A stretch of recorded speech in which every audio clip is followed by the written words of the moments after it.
예수천당 불신지옥이라고 하는 이 외침 그리고 구호를 여러분 인생에서 적어도 한두 번은 들어보신 적이 있을 것 같습니다. 물론 이제 저와 여러분이 이민을 온 후에는 좀처럼 들어보지 못했을 구호는 같은데요.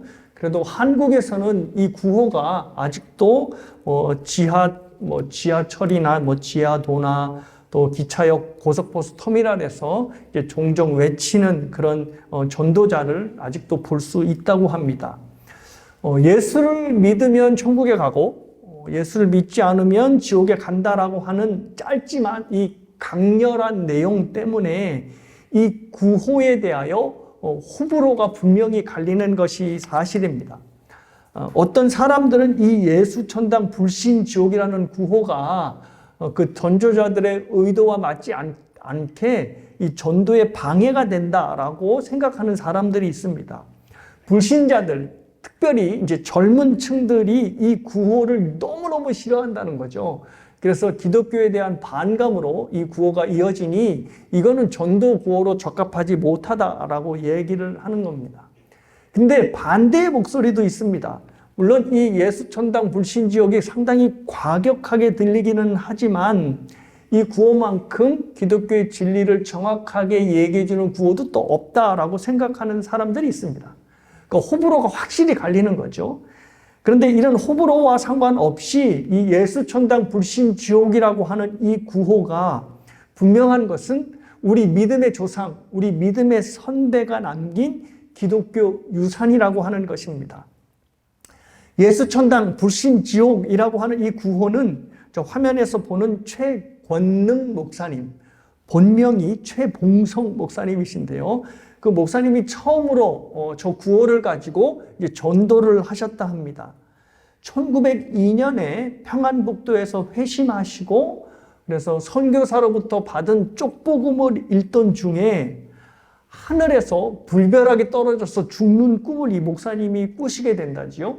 그래서 그때부터 본격적으로 이제 전도자의 길을 걸으셨다 합니다. 그 강렬한 꿈 때문인지는 몰라도 이분의 전도 구호가 강렬한 구호인 예수천당 불신지옥으로 이제 전도를 했다 하는데요. 그런 일화가 있습니다. 한 번은 일본군 연대장이 말을 타고 지나가는데 그 앞에다가 대고 예수천당 불신지옥 하고 크게 외쳤다죠. 근데 얼마나 크게 외쳤든지 이 연대장이 탄 말이 깜짝 놀라가지고 날뛰는 바람에 이 연대장이 낙마하는 사건이 일어났답니다. 그러니까 말이 그 소리를 듣고 깜짝 놀랄 정도면 얼마나 크게 외쳤다는 겁니까? 그러니 이 연대장이 너무너무 화가 나가지고 그 이제 최권능 목사님을 잡아다가 두들겨 패기 시작하는데 한 대 한 대 맞을 때마다 예수천당 불신지옥을 외치자 이제 하도 그 소리를 많이 때릴 때마다 외치니까 도대체 너는 왜 맞을 때마다 예수천당 불신지옥을 외치냐라고 물어보니 이 목사님께서 내 안에는 예수님밖에 가득 차 있기 때문에 예수님밖에는 없기 때문에 나를 때리면 나는 예수천당 불신지옥이라는 말밖에 할 수 없다라고 이야기를 했다 합니다. 그래서 이 연대장이 두 손 두 발 다 들고 이 목사님을 그냥 내보내줬다고 하지요. 이 강렬한 구호만큼이나 이 구호를 사용하였던 목사님도 참으로 강렬한 인생을 살았던 것입니다. 그래서 이런 배경을 보면 어찌 됐든지 간에 예수천당 불신지옥은 우리 믿음의 선배가 남긴 귀한 믿음의 유산인 것은 틀림이 없는 것 같습니다. 자, 그럼에도 불구하고 예수천당 불신지옥이라고 하는 이 구호는 우리에게 두 가지 면에서 오해를 불러일으킬 수 있습니다.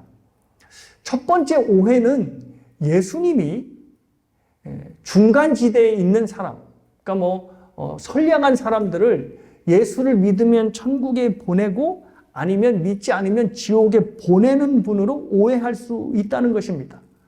그런데 예수를 믿지 않기 때문에 그들이 지옥에 가는 것이 아니라 지옥에 가는 이유는 예수님 때문이 아니라 그들이 지은 죄 때문에 가는 것입니다. 예수님이 사람들이 예수님을 안 믿었다고 생판 아무런 죄도 없는 사람을 지옥으로 보내버리는 것이 아니라 불신자들은 이미 자신의 죄로 인하여 하나님의 진노 아래 또 하나님의 죽음의 심판을 받은 상태라는 것입니다. 죄의 삭은 사망이니 불신자들은 이미 자신의 죄로 인하여서 사망의 선고를 받은 것입니다. 예수님이 그들을 지옥으로 보내는 것이 아니라 이미 그들이 지은 죄로 인하여 그들이 지옥에 있는 상태라는 것을 성경은 말씀하고 있습니다. 또 두 번째 오해는 믿음을 천국에 들어가는 티켓 정도로 오해할 수 있게 만든다는 것입니다. 예수를 믿으면 죽어서 분명히 우리는 천국에 갑니다. 하지만 이 구호가 우리에게 오해를 불러일으키는 것은 우리가 죽어서 천국 가는 것이 우리에게 최종 목표인 것으로 생각하게 만든다는 것입니다. 우리가 사실 그리스도인이 되면 천국에 가서 하나님과 더불어 영원한 영생을 누리게 될 텐데 그것은 먼 훗날의 이야기가 아닙니다.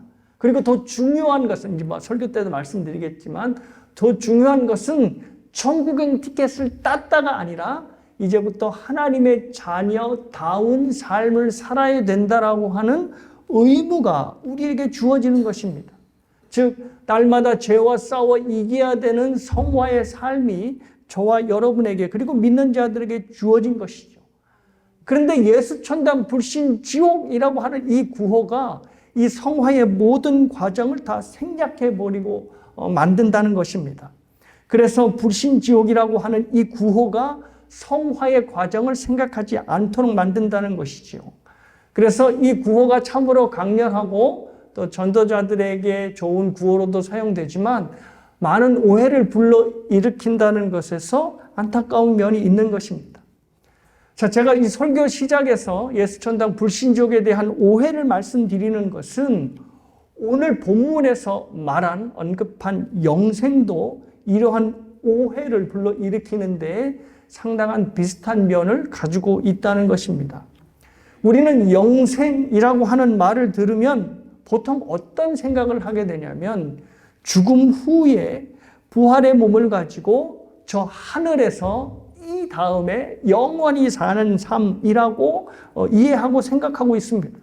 그래서 영생을 죽은 후에 사는 삶이라고 생각하고 있다는 것입니다.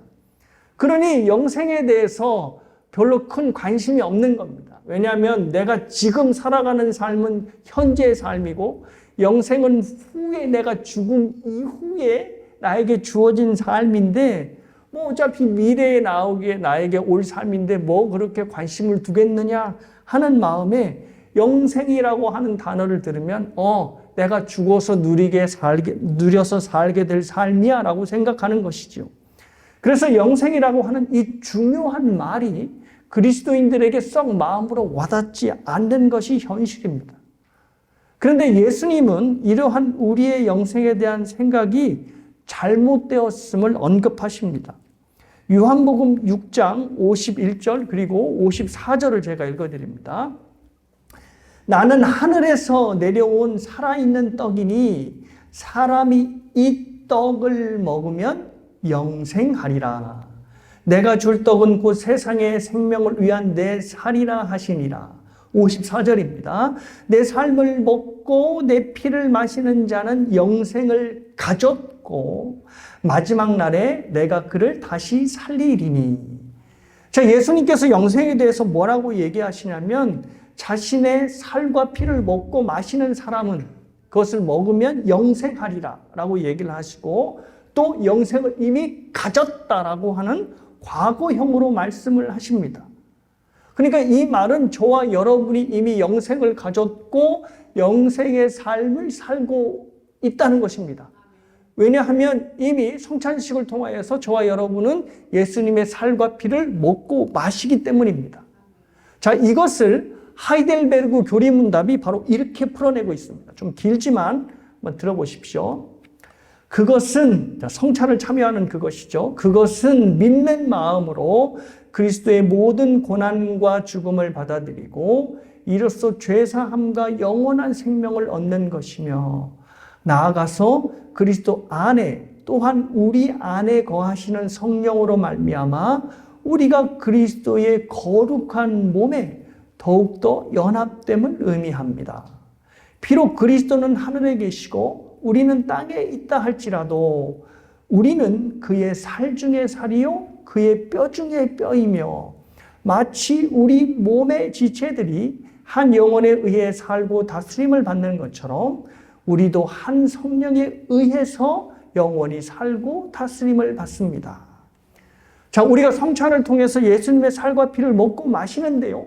그 의미가 어떤 그냥 종교적인 의미로 끝나는 것이 아니라 보좌 우편에 앉아 계신 예수님과 육체적으로 연합되어 있다는 것을 보여주고 있다는 겁니다.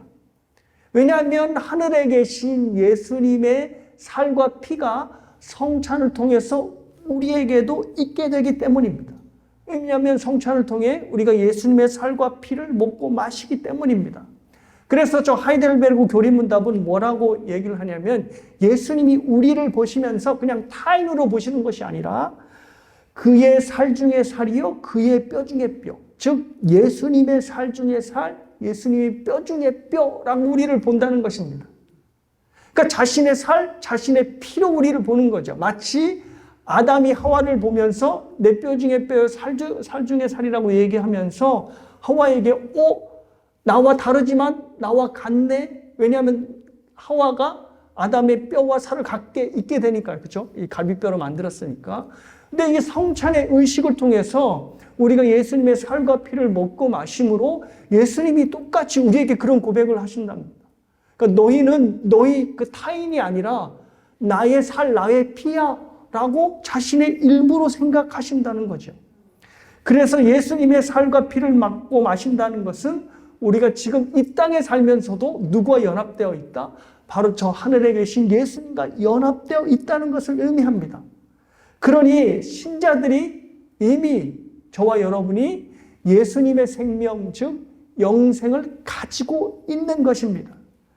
그래서 예수님은 내 살과 피를 먹고 마시는 자는 이미 영생을 가질 것이다가 아니라 영생을 가졌다라고 과거형으로 말씀을 하시는 것입니다. 그러니까 저와 여러분이 지금 하루하루 살고 있는 삶이 바로 영생의 삶이 되는 것입니다. 자, 그런데 여기에 이제 우리가 겪는 현실적인 문제가 있습니다. 그게 뭐냐면 우리가 영생을 살고 한다 하더라도 내가 느껴지는 삶이 전혀 영생의 삶으로 느껴지지 못한다는 겁니다. 영생의 삶은 다른 말로 천국의 삶입니다. 근데 내가 지금 살고 있는 삶이 천국의 삶이야? 라고 생각하면 그것과 너무 거리가 멀게 느껴진다는 것이죠.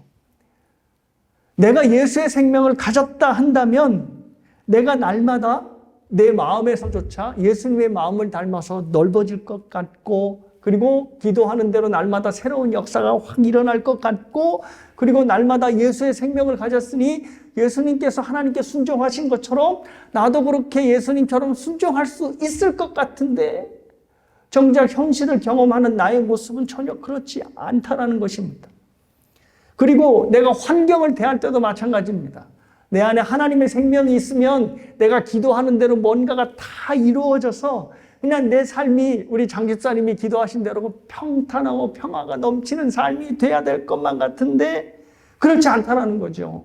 내 기대와 소망대로 삶이 풀려가지 않고 그때마다 내 마음이 두렵다 못해 불안하기까지 하니 내가 예수의 생명을 가진 게 맞나? 그렇다면 왜 내 삶은 늘 제자리를 걷는 것 같고 내 믿음은 늘 순종의 자리로 나아가지 못하는 건가? 라고 생각을 하는 것입니다. 하나님이 늘 삶의 주인이라고 기도하고 고백은 하지만 여전히 다른 것들이 내 삶의 주인 노릇을 하고 있는 것이 사실입니다. 밴댕이 소갈딱지 같은 내 마음도 여전하고, 참고로 밴댕이는 굉장히 작은 생선인데요.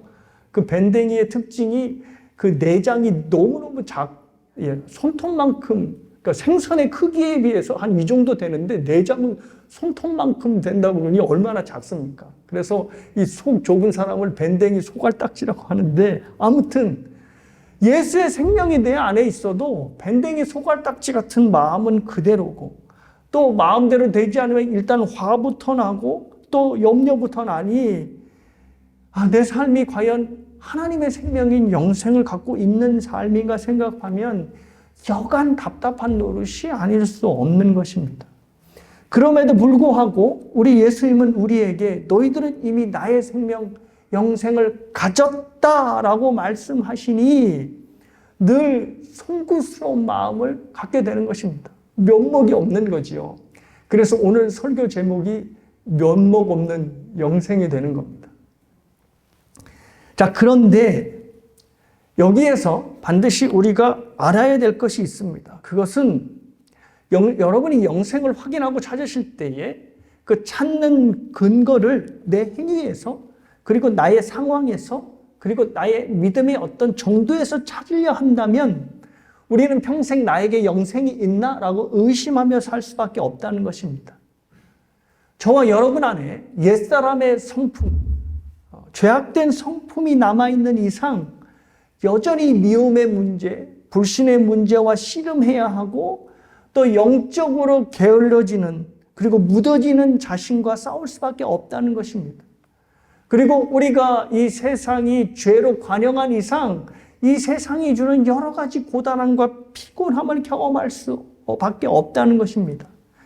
때문에 우리 안에 영생이 있다 없다라고 판단하는 기준을 내 신앙생활의 내용이라든지 내 마음의 평정의 여부라든지 또 걱정이 없는 삶에서 찾으러 든다면 정말 영생은 보통 사람들이 생각하는 것처럼 죽은 다음에나 경험하는 그런 삶에 지나지 않게 되는 것입니다.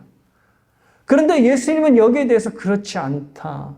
너희들이 생각하기에 믿음이 만족스럽지 못하더라도, 너희들의 삶이 기대대로 풀려가지 않는다 할지라도 너희들은 지금 영생을 살고 있어 라고 말씀을 하시는 겁니다.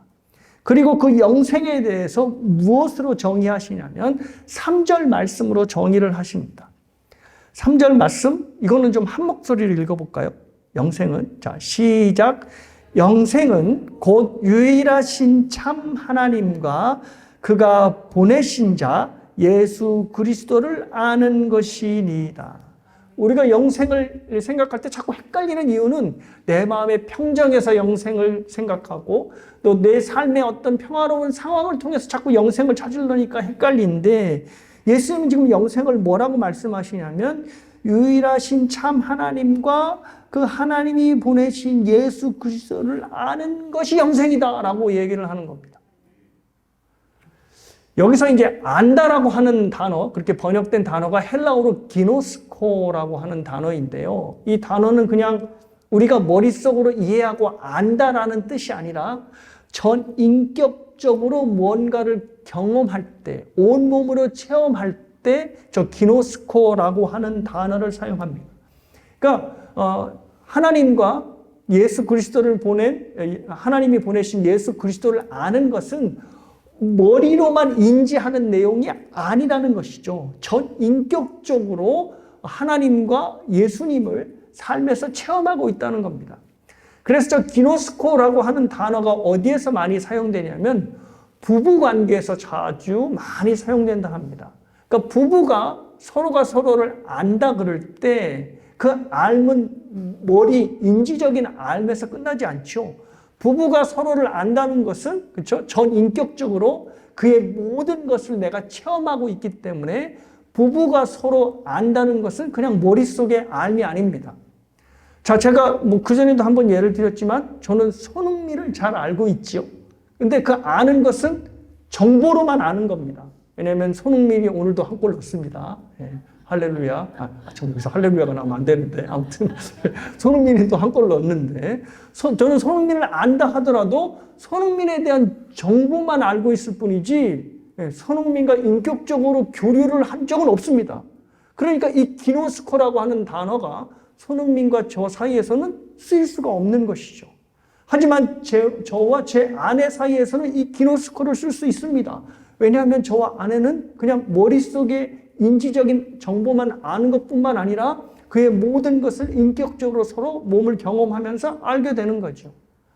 자, 이 기노스코라는 단어가 예수님과 하나님, 우리 사이에 쓰였다는 것은 우리가 하나님을 인격적으로 체험하고 믿고 신뢰한다는 것을 의미합니다. 내 마음이 하나님을 믿는 사람처럼 때로는 그렇게 가지 않고 내 삶의 신앙생활의 모습이 하나님이 정말 바람직한 모습으로 나오고 있지 않더라도 저와 여러분이 하나님을 믿고 하나님을 신뢰하고 하나님을 의지한다면, 다시 말해서 우리의 삶에서 예수님과 하나님을 기노스코하고 있다면 그에게 영생이 있다는 것입니다. 그래서 우리가 영생을 확인해야 하는 길은 우리의 신앙적 열심이나 마음의 평안이나 내가 어떤 삶을 살아가고 있는지에 대한 삶의 정황이 아니라 하나님을 믿는 믿음, 그리고 그리스도의 십자가를 믿는 믿음에서 확인해야 한다는 것입니다. 저와 여러분의 마음에서, 저와 여러분의 보잘것없는 행동에서 확인한다면, 그리고 가혹한 고통의 현실 속에서 우리의 영생을 확인하려 한다면 하나님께서 정말 우리에게 영생을 주신 것 맞나? 라고 의심할 수밖에 없다는 것이죠. 날마다 죄에 넘어지고 좀처럼 나아지지 않는 성품을 보고 좀처럼 나아지진 환경을 맞이하게 될지라도 예수님께서 나의 모든 상황과 나의 모든 죄악된 성품을 십자가에 못 박으시고 다 이루었다라고 선포하신 그 예수님의 말씀, 약속의 말씀을 통해서 내 영생을 확인하게 될 때, 나에게 영생이 있고 지금 내 살아가는 삶이 영생의 삶이구나라고 인정할 수밖에 없게 된다는 것입니다. 나의 신실하심에서 영생을 찾는 것이 아니라 하나님의 신실하심에서 영생을 찾는 것입니다. 여기에 가장 좋은 예가 바로 아브라함이 될 것입니다. 아브라함 하면 여러분 딱 떠오르잖아요. 뭐죠? 믿음의 조상이라고 떠오르고 있고 이삭을 바친 엄청난 믿음의 소유자라고 생각을 하잖아요. 그런데 사실 그의 인생을 면밀히 살펴보면 좀 믿음의 조상으로 불리우기에는, 또 믿음의 모범으로 우리가 본받기에는 좀 많이 부족한 삶을 살아온 것이 사실입니다. 여러분이 이미 잘 아시겠지만 자기 목숨을 부지하기 위해서 한 번이 아니라 두 번씩이나 자기 사랑하는 아내를 다른 남자에게 두 번씩이나 넘겼던 사람이 아브라함입니다. 그리고 너로 큰 민족을 이루게 하겠다라고 하는 하나님의 약속을 못 기다려서 결국 자기가 스스로 이 하나님의 약속을 성취하고자 몸종인 하갈을 통하여서 이스마엘을 낳았죠. 그리고 하나님께서 그것이 아니라고 그러고, 그리고 이스마엘이 훗날 커서 그 가정의 불화를 일으키자 결국 그 어미인 하갈과 이스마엘을 내쫓기까지 했습니다. 그러니 전혀 믿음의 조상답지 않은 행동을 한 것이죠. 그리고 그가 살아온 삶의 정황도 마찬가지입니다. 하나님께서 너로 큰 민족을 이루게 하겠다라고 하면 그 약속이 떨어지자마자 그냥 아들을 계속해서 낳아야 될 것 같은데, 그 약속을 75세에 받았는데 무려 25년이 지난 99세, 100세까지도, 물론 100세 얻었지만 그때까지도 아들 하나 얻지를 못하게 된 것입니다. 그러니 그의 상황이나 그의 어떤 삶의 모습들이 전혀 하나님의 믿음의 조상 같지 않은 모습을 보이며 살아왔던 것이죠. 이런 아브라함의 성품과 암울한 상황을 보고 있노라면 하나님의 약속이 주어진 사람이 맞나? 할 정도로 의문이 드는 것입니다. 아브라함의 인격은 늘 제자리인 것 같고 상황은 갈수록 악화 일로를 걷고 있는 것입니다. 그러니 아브라함이 얼마나 힘들겠습니까? 그런데 하나님께서는 이런 아브라함을 끝까지 포기하지 않으시고 인도하십니다. 그리고 아브라함도 역시 마지막에 끝으로 가면 갈수록 자신의 모든 삶을 하나님께 내어 맡기기 시작합니다. 그리고 여러분이 아시다시피 결국 마른 장작과도 같은 아내의 몸에서 이삭이 태어나고, 그래서 하나님께서 이삭을 통하여서 신실하시다는 것을 경험합니다. 그리고 여러분이 알다시피 아브라함의 믿음이 어디까지 성장을 하지요? 그 이삭까지도 모리아산에서 바치라 할 때 그것을 순종하며 나아가는 자리에까지 이르게 됩니다. 그러니까 결국 아브라함이 믿음의 조상으로 설 수 있었던 것은 그가 위대해서 그가 엄청난 믿음의 길을 걸어서가 아니라 결국 그를 신실하게 인도하셨던 하나님의 위대함 때문에 있었던 것입니다. 아브라함이 위대해서가 아니라 하나님이 위대해서 그가 믿음의 조상의 반열에 오를 수 있었다는 것입니다. 이것이 바로 저와 여러분의 삶에도 동일하게 적용돼야 한다고 생각합니다. 주님께서 예수를 믿는 자들에게 영생을 주셨고 그 영생을 살도록 하셨습니다. 내 삶을 돌아보면 그리고 내 마음을 들여다보면 여전히 영생과 관련 없는 삶을 사는 것 같고 영생과 거리가 먼 성품을 지니며 살아가는 것 같지만 그럼에도 불구하고 내가 예수를 의지하는 믿음이 내 안에 있고 그래서 내 안에 예수의 생명이 있고 내 삶이 암울해도 그 암울한 가운데서 주님께 간구하고 의지하는 내 마음을 보이며 내 안에 하나님의 생명이 있는 것을 확인할 수 있는 것입니다. 내 형편과 또 나의 형편은 믿음에 상관없이 하나님께서 나를 독생자를 주셨기 때문에 내가 그 하나님을 믿고 오늘도 예수 그리스도를 붙들고 살기에 내 안에 영생이 있다라고 말할 수 있는 것입니다. 내 자신이 위대하기 때문이 아니라 하나님의 위대하심으로 인하여서 지금 나에게 영생이 있고 영생의 삶을 살고 있는 것입니다.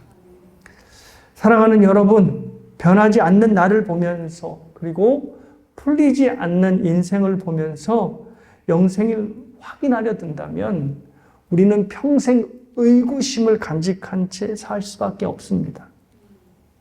변하지 않는 내 자신을 보면 영생은 뭔 영생이야? 영생이란 게 감히 나한테 주어졌겠어? 라고 하는 늘 면목 없는 마음으로 하나님 앞에 얼굴을 들지 못하는 인생을 살게 될 수밖에 없을 것입니다. 그런데 이렇게 내 자신에 대해서 내 삶에 대해서 면목이 없을 때마다 나에 집중할 것이 아니라 나를 하나님의 자녀로 부르시고 인도하여 주시고 하나님의 영광스러운 옷을 입혀주신 하나님께 집중해야 합니다. 나한테 집중하면 집중할수록 헷갈려요. 그럼 뭐 10년이지고 20년이고 30년, 40년 신앙생활을 해도 여전히 흔들리는 내 자신을 보면 내가 무슨 영생이 있어? 라고 불확신할 수밖에 없겠죠. 하지만 나를 집중하신 대신 하나님을 집중한다면 하나님이 하신 이 일을 집중한다면 우리는 하나님의 자녀로 영생의 삶을 기뻐하며 살게 될 것입니다. 로마서 읽어드릴게요. 로마서 8장 28절에서 30절입니다. 하나님이 우리에게 어떤 일을 하셨는지 주목해 보십시오. 우리가 알거니와 하나님을 사랑하는 자, 곧 그의 뜻대로 부르심을 입은 자들에게는 모든 것이 합력하여 선을 이루느니라. 하나님이 미리 아신 자들을 또한 그의 아들의 형상을 본받게 하기 위하여 미리 정하셨으니 이는 그로 많은 형제들 중에서 맏아들이 되게 하려 하심이니라. 또 미리 정하신 그들을 또한 부르시고 부르신 그들을 또한 의롭다 하시고 의롭다 하신 그들을 또한 영화롭게 하셨느니라. 어떤 단어가 계속 반복되고 있죠? 이미. 그러니까 뭐 이미라는 겁니다. 여기서 이미는 뭐 하루 이틀 전이 아니라 어디죠? 창세 전의 의미의 이미입니다. 그러니까 창세 전에 이미 우리를 정하시고 의롭게 하시고 더 나아가서 우리를 영화롭게 하셨다는 겁니다. 너희들이 앞으로 영화롭게 될 것이야 라고가 아니라 영화롭게 하셨느니라 하는 과거형으로 선포를 하고 있습니다. 이것이 바로 우리가 나를 집중하는 대신 하나님을 집중해야 할 이유입니다. 우리의 삶, 그리고 우리의 불안한 여러 가지 정황들, 그리고 그 정황을 마주하면서 반응하는 우리의 마음에 집중하면 우리는 평생 불안과 염려와 두려움으로 들끓는 인생을 살 수밖에 없습니다. 그리고 더 나아가 내가 무슨 하나님의 아들이야 라고 자꾸 그런 의심을 들게 하는 것이죠. 예수님께서 광야에서 시험을 받으실 때 사탄이 1000마디가 공통적인 말이 하나가 나오는데 3가지 시험. 그게 뭐냐면 바로 네가 하나님의 아들이거든 이라는 말입니다. 근데 그 말이 우리에게도 동일하게 시험의 첫 문구로 우리에게 주어져요. 왜냐하면 우리도 하나님의 아들이니까. 그래서 사탄이 늘 이렇게 실험합니다. 네가 하나님의 아들이거든. 네 삶에서 왜 그런 일이 일어나? 네 상황이 왜 그 꼴이야? 너의 마음은 왜 이렇게 들끓어? 라고 시험을 하는 겁니다. 그러니 나에 대해서 집중하면 하나님의 아들이라고 할 어떤 근거를 찾아낼 수가 없는 겁니다.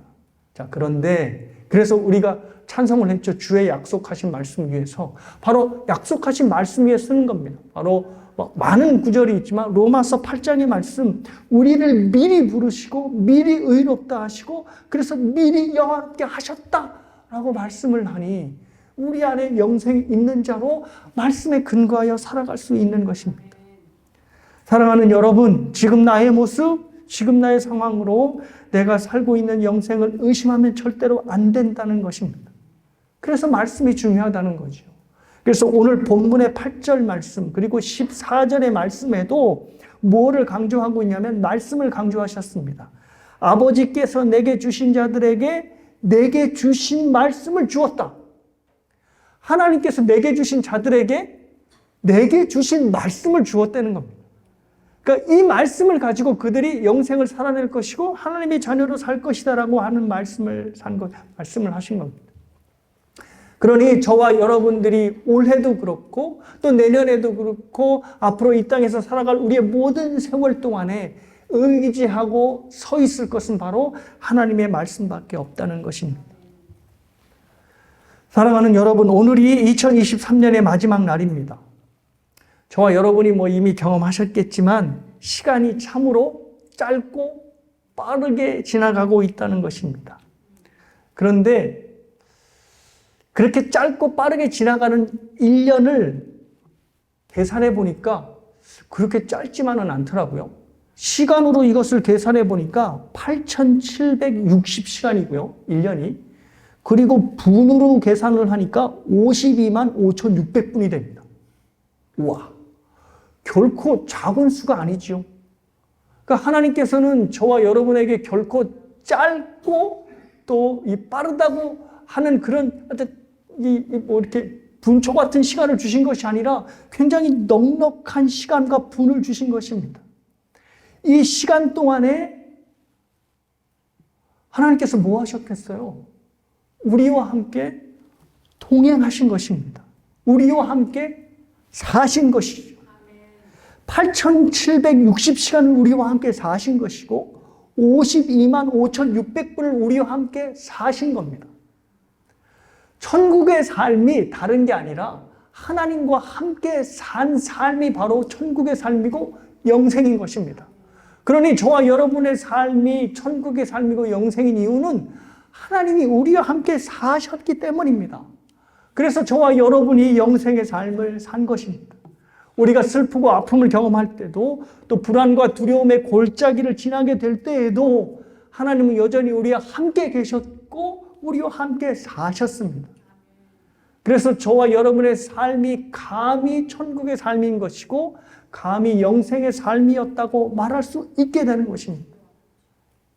이것을 기억해야 합니다. 하나님과 함께 사는 삶이 영생의 삶이고 천국의 삶이다 라는 것을 인정할 때 이 세상에서의 삶이 빨리 떠나고 싶은 이 생의 삶이 아니라 하나님과 평생 누리는 영생의 삶, 천국의 삶인 것을 경험하게 되실 것입니다. 말씀을 정리합니다. 예수님께서 말씀하신 대로 영생은 다른 것이 아니라 유일하신 참 하나님과 그가 보내신 예수 그리스도를 아는 것입니다. 이게 별것 아닌 것 같지만 이것을 저와 여러분의 삶에서 날마다 확인하고 기억하고 마음에 되새겨야지만 우리의 삶이 영생의 삶인 것을 믿고 흔들림 없이 나아갈 수 있게 된다는 것입니다. 그때 비로소 하나님 앞에 감사하며 살 수 있고 또 영생에 어울리는 면목 없는 삶이 아니라 면목 있는 삶을 살게 될 것입니다. 예수의 생명 그리고 영생을 가진 자로 기쁘고 담대하게 살아내시는 저와 여러분이 되시길 주님의 이름으로 축복합니다.